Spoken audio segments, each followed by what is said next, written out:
Hemavathi express canal Tumakuru ಮತ್ತು ರಾಮನಗರ ಜಿಲ್ಲೆಯ ನಡುವೆ ಸಂಘರ್ಷಕ್ಕೆ ಕಾರಣವಾದಂಥ ಯೋಜನೆ. ಇದಕ್ಕೆ ಸಂಬಂಧಪಟ್ಟ ಹಾಗೆ ಇವತ್ತು ಜಲಸಂಪನ್ಮೂಲ ಸಚಿವ ಉಪಮುಖ್ಯಮಂತ್ರಿ ಡಿ.ಕೆ. ಶಿವಕುಮಾರ್ ಅವರ ನೇತೃತ್ವದಲ್ಲಿ ತುಮಕೂರಲ್ಲಿ ಸಂಧಾನ ಸಭೆ ನಡೆಯಿತು. ಆದರೆ ಈ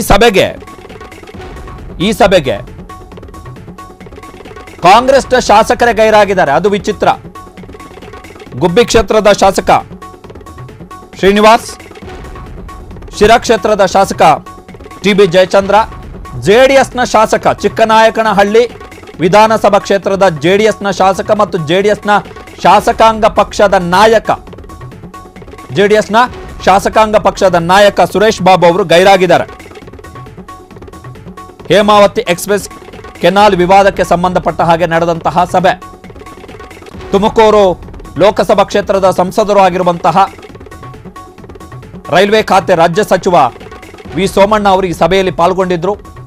ಬೆಂಗಳೂರು ಗ್ರಾಮಾಂತರ ಲೋಕಸಭಾ ಕ್ಷೇತ್ರದ ಸಂಸದ ದೇವೇಗೌಡರ ಅಳಿಯ ಕುಮಾರಸ್ವಾಮಿ ಅವರ ಭಾವ ಡಾಕ್ಟರ್ ಸಿ.ಎನ್. ಮಂಜುನಾಥ್ ಅವರು ಈ ಸಭೆಯಲ್ಲಿ ಪಾಲ್ಗೊಂಡಿದ್ದರು. ಆದರೆ ಕಾಂಗ್ರೆಸ್ನ ಇಬ್ಬರು ಶಾಸಕರು ಮತ್ತು ಜೆಡಿಎಸ್ನ ಶಾಸಕಾಂಗ ಪಕ್ಷದ ನಾಯಕ ತುಮಕೂರು ಜಿಲ್ಲೆಯ ಶಾಸಕ ಸುರೇಶ್ ಬಾಬು ಈ ಸಭೆಗೆ ಹೋಗಿರಲಿಲ್ಲ.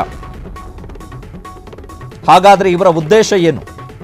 ಸಭೆಗೆ ಹೋಗಿ ವಿರೋಧವನ್ನು ವ್ಯಕ್ತಪಡಿಸಬೇಕು, ನಮಗೆ ಬೇಡ ಅಂತೇಳಿ. ಈಗ ಫಾರ್ ಎಕ್ಸಾಂಪಲ್ ಗುಬ್ಬಿ ಶ್ರೀನಿವಾಸ್ ಅವರು ಒಂದು ಸ್ಟೇಟ್ಮೆಂಟ್ ಅನ್ನು ಕೊಟ್ಟಿದ್ದಾರೆ, ಇದು ಬೇಡವಾದಂತಹ ಯೋಜನೆ ಅಂತೇಳಿ. ಸೊ ಬೇಡವಾದಂತಹ ಯೋಜನೆ ಎನ್ನುವುದಾದರೆ ಡಿ.ಕೆ. ಶಿವಕುಮಾರ್ ಅವರು ಜಲಸಂಪನ್ಮೂಲ ಸಚಿವರು ಕರೆದಿರುವಂತಹ ಸಭೆಗೆ ಹೋಗಿ ಅದನ್ನು ಹೇಳಬೇಕು, ಈ ಯೋಜನೆಯನ್ನ ನಿಲ್ಲಿಸಿ ಅಂತೇಳಿ. ಟಿ.ಬಿ. ಜಯಚಂದ್ರ ಶಿರಾ ಕ್ಷೇತ್ರದ ಶಾಸಕರಿಗೂ ಕೂಡ ಈ ಯೋಜನೆ ಬೇಡ ಅನ್ನೋದಾದ್ರೆ ಅವರು ಕೂಡ ಹೇಳಬೇಕು. ಹಂಗ್ ನೋಡಕ್ ಹೋದ್ರೆ ಟಿ.ಬಿ. ಜಯಚಂದ್ರ ಅವರು ಅತ್ಯಂತ ಪ್ರಭಾವಿ ರಾಜಕಾರಣಿ, ಡಿ.ಕೆ. ಶಿವಕುಮಾರ್ ಅವರ ಜೊತೆಗೆ ಚೆನ್ನಾಗಿದ್ದಾರೆ ಟಿ.ಬಿ. ಜಯಚಂದ್ರ ಅವರು. ಹೀಗಾಗಿ ಅವರಿಗೆ ಹೇಳಲಿಕ್ಕೆ ಅವಕಾಶ ಇದೆ, ಕನ್ವೆ ಮಾಡಲಿಕ್ಕೆ ಅವಕಾಶ ಜಾಸ್ತಿ ಇದೆ. ಜೆಡಿಎಸ್ನ ಶಾಸಕಾಂಗ ಪಕ್ಷದ ನಾಯಕ ಸುರೇಶ್ ಬಾಬು, ಪಕ್ಷದ ಅಧಿಕೃತ ಅಭ್ಯರ್ಥಿ, ಪಕ್ಷದ ಅಧಿಕೃತ ಪ್ರತಿನಿಧಿ ವಿಧಾನಸಭೆಯಲ್ಲಿ ನಾಯಕರವರು ಅವರೇ ಹೋಗಿಲ್ಲ.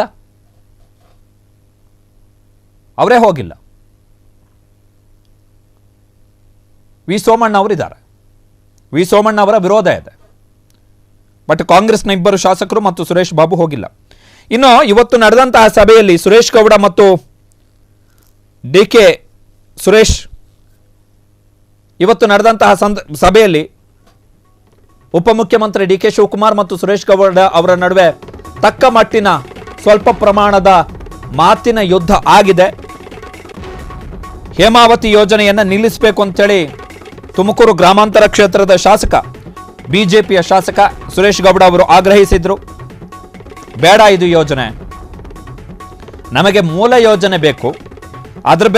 ಆ ಮೂಲ ಯೋಜನೆಯ ಮುಖಾಂತರ ಬೇಕಾದ್ರೆ ಮಾಗಡಿ ಮತ್ತು ರಾಮನಗರಕ್ಕೆ ನೀರು ತೆಗೆದುಕೊಂಡು ಹೋಗ್ಲಿಕ್ಕೆ ನಮಗೆ ಒಪ್ಪಿಗೆ ಇದೆ. ಆದರೆ ಈ ಯೋಜನೆಗೆ, ಹೇಮಾವತಿ ಎಕ್ಸ್‌ಪ್ರೆಸ್ ಕೆನಾಲ್ ಯೋಜನೆ ಏನಿದೆ ಅದಕ್ಕೆ ನಮ್ಮ ವಿರೋಧ ಇದೆ.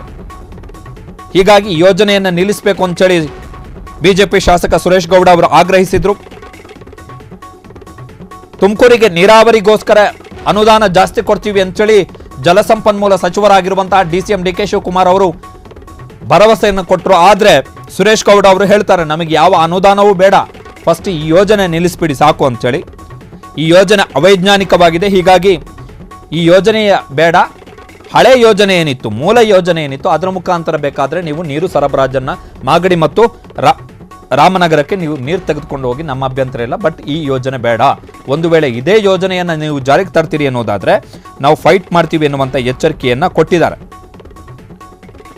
So very important. ಮೇಲ್ನೋಟಕ್ಕೆ ಸಕ್ಸಸ್ ಆದಂಗಿದೆ. ಮೇಲ್ನೋಟಕ್ಕೆ ಮೊನ್ನೆಯಷ್ಟೇ, ಅಂದರೆ ಇತ್ತೀಚಿನ ಕೆಲ ದಿನಗಳ ಹಿಂದೆಯಷ್ಟೇ ಮಾಗಡಿ ಕ್ಷೇತ್ರದಲ್ಲಿರುವಂತಹ ವೀರಶೈವ ಲಿಂಗಾಯತ ಸಮುದಾಯದವರು ಸಿದ್ಧಗಂಗಾ ಮಠದ ಸಿದ್ಧಲಿಂಗ ಸ್ವಾಮೀಜಿ ಮತ್ತು ಆದಿಚುಂಚನಗಿರಿ ಮಠದ ನಿರ್ಮಲಾನಂದ ಸ್ವಾಮೀಜಿಯವರನ್ನು ಭೇಟಿಯಾಗಿ ಮನವಿಯನ್ನು ಮಾಡಿದ್ದಾರೆ. ದಯವಿಟ್ಟು ನೀವಿಬ್ಬರು ಸ್ವಾಮೀಜಿಗಳು ಮಧ್ಯಪ್ರವೇಶ ಮಾಡಬೇಕು, ಈ ವಿವಾದವನ್ನು ಬಗೆಹರಿಸಬೇಕು. ಈ ವಿವಾದವನ್ನು ಬಗೆಹರಿಸಿ ಏನೀಗ ಹೇಮಾವತಿ ಎಕ್ಸ್ಪ್ರೆಸ್ ಕೆನಾಲ್ ಏನು ಯೋಜನೆ ಜಾರಿಯಾಗಿದೆ, 40% ಮುಕ್ತಾಯ ಆಗಿದೆ. ಆ ಯೋಜನೆಯ ಮುಂದುವರಿಕೆ ಆ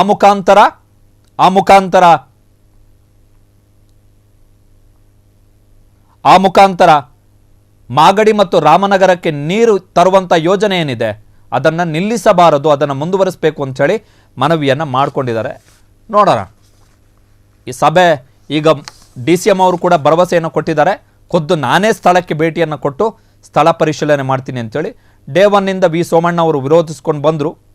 2 ಪತ್ರವನ್ನು ಕೂಡ ಮುಖ್ಯಮಂತ್ರಿಗಳಿಗೆ ಬರೆದಿದ್ರು. ಆ ಪತ್ರದಲ್ಲಿದ್ದಂಥ ಪ್ರಮುಖ ಅಂಶ ಏನು ಅಂತ ಹೇಳಿದ್ರೆ, ಜಲಸಂಪನ್ಮೂಲ ಸಚಿವರ ನೇತೃತ್ವದಲ್ಲಿ ಸಭೆಯನ್ನು ಕರೆಯಕ್ಕೆ ಹೇಳಿ, ಜೊತೆಗೆ ಆ ಸಭೆಗೆ ಈ ಯೋಜನೆಯ ಸಂಬಂಧಪಟ್ಟ ಹಾಗೆ ಹೇಮಾವತಿ ಕೆನಾಲ್ ಎಕ್ಸ್ಪ್ರೆಸ್ ಯೋಜನೆಗೆ ಸಂಬಂಧಪಟ್ಟ ಹಾಗೆ ಏನು 2 ವರದಿಗಳು ಬಂದಿದ್ವು, ತದ್ವಿರುದ್ಧ ವರದಿಗಳು, ಒಂದು ಮಾಡ್ಬೋದು ಅಂಥೇಳಿ, ಇನ್ನೊಂದು ವರದಿ ಮಾಡಬಾರ್ದು ಅಂಥೇಳಿ ಏನು ವರದಿಗಳು ಬಂದಿದ್ವು ಅದನ್ನು ಸಿದ್ಧಪಡಿಸಿದಂಥವ್ರನ್ನು ಕೂಡ ಕರೆದು ಇಬ್ಬರ ಹತ್ರನೂ ಕೂಡ ಮಾಹಿತಿಯನ್ನು ತೆಗೆದುಕೊಳ್ಳೋಣ ಅಂಥೇಳಿ ಆಗ್ರಹವನ್ನು ಮಾಡಿದರು. ಸೊ ಅದಕ್ಕೆ ಸಂಬಂಧಪಟ್ಟ ಹಾಗೆ ಇವತ್ತು ಸಭೆ ನಡೆದಿದೆ. ಸೊ ವೆರಿ ಇಂಪಾರ್ಟೆಂಟ್ ಸಂಧಾನ ಇದು. ಯೋಜನೆ ನಿಲ್ಲುವಂತಹ ಲಕ್ಷಣಗಳಂತೂ ಕಾಣಿಸ್ತಾ ಇಲ್ಲ. ಮನವೊಲಿಕೆ ಮಾಡ್ತಾರೆ, ಅದಕ್ಕೆ ಪ್ರಯತ್ನವನ್ನು ಮುಂದುವರಿಸಿದ್ದಾರೆ DK ಶಿವಕುಮಾರ್. ಕ್ಷಣ ಕ್ಷಣದ ಸುದ್ದಿಗಳಿಗಾಗಿ ಫ್ರೀಡಂ ಟಿವಿ ಸಬ್ಸ್ಕ್ರೈಬ್ ಮಾಡಿ, ಲೈಕ್ ಮಾಡಿ ಹಾಗೂ ಫಾಲೋ ಮಾಡಿ. ಹೊಸ ಸುದ್ದಿಗಳ ನೋಟಿಫಿಕೇಶನ್ಗಾಗಿ ಬೆಲ್ ಐಕಾನ್ ಮೇಲೆ ಕ್ಲಿಕ್ ಮಾಡಿ.